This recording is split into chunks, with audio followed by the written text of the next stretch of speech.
Welcome to Biz Wire. I'm Joseph Nordstrom in Beijing. China's annual session of parliament opened in Beijing with Premier Li Keqiang reiterating a target growth rate of 7.5% for the year.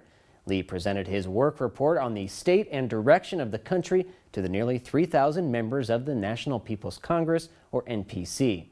China's economy may hit $10 trillion in value by the end of the year, but the premier sounded many notes of caution. Li warned political leaders that deep-seated problems are surfacing and painful reforms must be made to keep China's development moving forward. In the week before the parliament began its session, banking analysts with ties to the industry took to state-run television to denounce the growth of a new type of money market fund which is shaking up the industry. These funds pay much higher rates of interest than banks, whose rates are set by the central bank.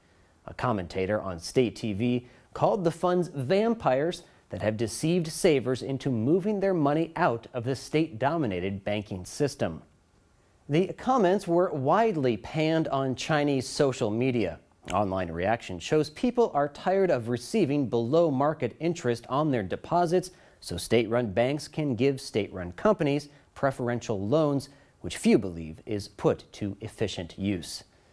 This gets to the heart of some of the difficult adjustments China's premier was talking about to the Congress. He and President Xi Jinping have now been in power for a year and have often said resources will be shifted from state-owned enterprises, or SOEs, and toward developing a more dynamic private sector. This would include liberalizing interest rates from state control. In fact, this would be a radical departure from the country's growth model over the past 3+ decades. The most popular of the so-called vampire funds, Yuebao, is offered by e-commerce giant Alibaba, which has attracted well over $40 billion in deposits in less than a year in operation. Others have followed suit, offering even higher rates of return. The premier is reportedly in favor of freeing up rates to create a more modern financial system, and game-changing vampires like Yuebao are giving leaders the upper hand in taking on powerful interests, even as they, in turn, take to state TV.